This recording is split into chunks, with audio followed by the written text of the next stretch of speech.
Let's build some jungle terrain, starting with an Eldar Exodite ruin wall. If you guys don't know who the Eldar Exodites are, check out our 40 facts on these guys, they are awesome. This piece of terrain is made from pink foam. There are many foams like it, but this one is unique. I buy this at Home Depot, and it's better than blue and white foam because it's thicker than a Tau Earthcast Engineer. We need to cut this guy up into 3 different shapes. I'm going to be using a foam cutter, but the tool you use doesn't really matter. I've sliced through this foam with an X-Acto knife, a handsaw, my scything talons. Find something that lets you cut straight and clean. The first shape you need is a 1-inch square that is 1/2 inch thick. You need 5 of them. The next guy is a 3-inch by 1/2 inch rectangle that is 1/2 inch thick. You need 2 of these. And finally, a 1-inch by 1/2 inch rectangle that is also a 1/2 inch thick, and you need a demon swarm amount, which means a whole lot.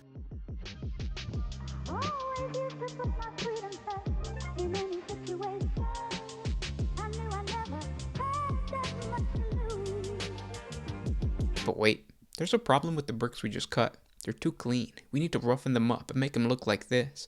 In order to do this, there's a technique. This technique I learned from a guy by the name of Black Magic Craft. You take the bricks, throw them in a sealable container along with some rocks, and then you just shake it.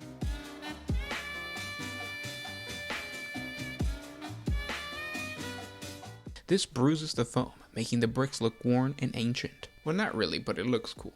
Now let's carve some Eldar symbols onto the square bricks. To do this, I'm pulling out the old school Eldar Codex for reference. These old books are full of amazing lore, art, and photos, so if you ever come across them, it's worth it to buy it. I'm going to use these to make up my own Exodite runes. Because pink foam is so soft, you can simply take a pencil and draw on whatever you need to. I'm still learning how to frame proper shots, so I apologize for blocking this with my hand, but here's the finished Eldar symbol. Let's set these aside for now and work on building the 2 brick posts of the wall. This is what's going to bring balance to the entire piece. Using the long rectangle pieces as the core of the post, we are going to layer the small bricks around it, gluing them in place in alternating brick patterns. This is how it's going to look in the beginning, and this is how it should look in the end.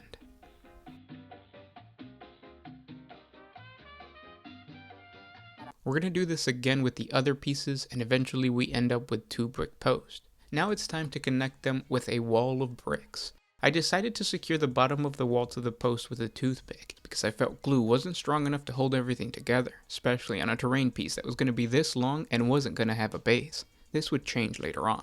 I started by making a pilot hole with a toothpick to the post, and then skewered each brick one by one, making sure to use the flat surface of the table when sliding the bricks in. Otherwise, you get some bricks that are higher than others, and once you start layering them, it completely messes everything up. This was my first setback of the build. The toothpicks that I had could only fit 2 bricks at a time, so if I wanted a longer wall, I would have to either use multiple toothpicks or just make a base.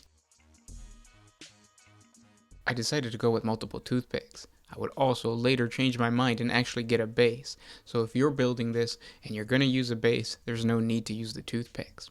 So once the bottom row is done, the next thing you need to do is glue and layer the bricks. In order to create a brick pattern, you need to cut the end pieces in half.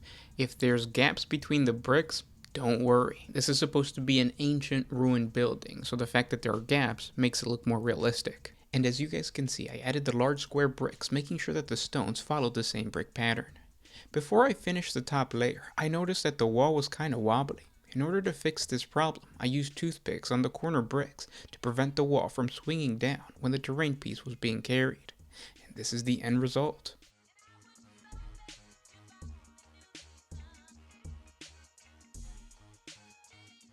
Now I still wasn't satisfied with how fragile the whole piece felt. Maybe it was because the glue hadn't dried, but I reluctantly used Cork Base. I simply cut out a piece that would fit the wall, beveled the edges, and glued the whole thing down.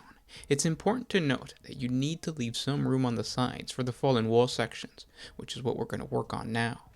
I follow the same brick pattern as the center wall for these side pieces. It's important to make these side wall pieces look damaged, so you need to glue on some fallen bricks next to the wall and leave gaps where the bricks should be.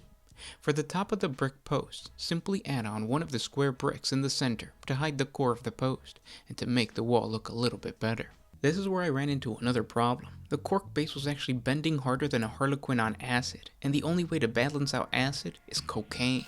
I mean, pottery plaster. Mix the plaster with some water, slather it onto the base, make sure to secure the terrain pieces to the board, and before it dries, sprinkle on some sand and some corkboard scrappings for added texture.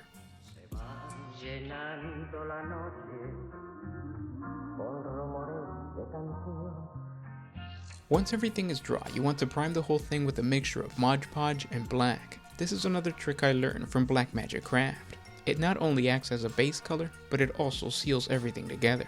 And now we move on to painting. Honestly, this is the easiest part of the entire terrain build. We simply hit the entire thing with a heavy dry brush of dark gray, followed by a lighter gray, and then finally a light dry brush of white, making the edges pop.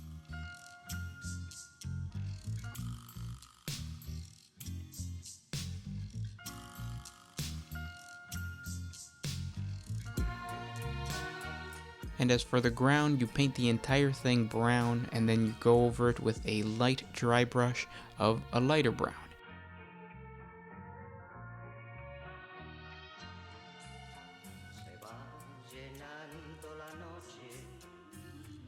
Whenever I say something is lighter, usually it means that I just added a little bit of white to that specific color that I used before, so keep that in mind. Once the paint has dried, it's time to flock the whole thing, starting with the ground. You want to spread the entire base with glue and then add on your flock. I use 3 different shades of green. You could use whatever you have at your disposal. Using different shades adds realism to the entire thing.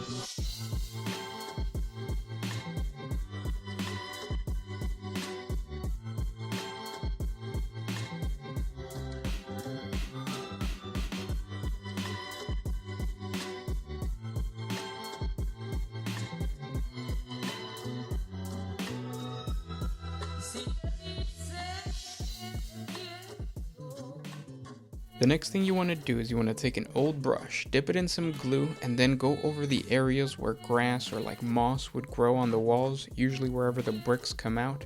Once you cover those areas, you flock the entire thing just like you would the floor.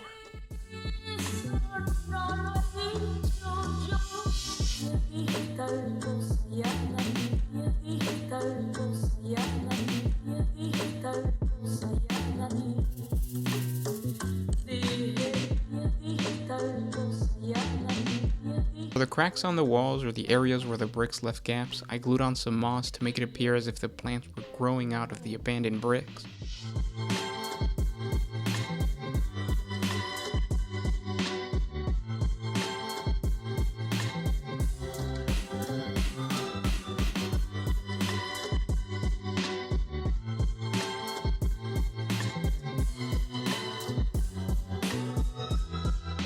I purchased this about a month ago from a hobby store, and while it looks realistic, it doesn't match the green of the flock. So instead of painting the moss, I simply chopped it up and sprinkled some of the moss around the base to blend the colors together, just like I did with the flock. And that's how you make an Eldar Exodite ruin wall. I'm going to be making one Warhammer 40K terrain video every single week for the next 2 months. If you guys like these types of videos, please let me know by clicking the like button. If you're not already a subscriber, subscribe to the channel. Next Thursday, I'll be showing you guys how to create a floating island. Here's a sneak peek. I hope this video inspires you to build your own terrain pieces. I would love to see what you guys create, so feel free to message me on Instagram at One Mind Syndicate to share me your work in progress, or if you're building something else that you guys would like to share, I would love to see. Also, if there's a specific terrain piece that you guys would like me to create, let me know in the comment section below.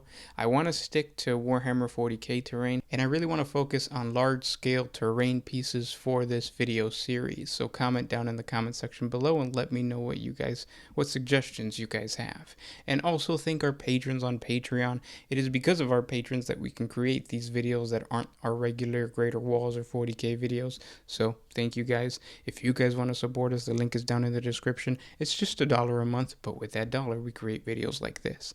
So thank you guys for watching, and I'll talk to you tomorrow. This is Gershwin with One Mind Syndicate signing out.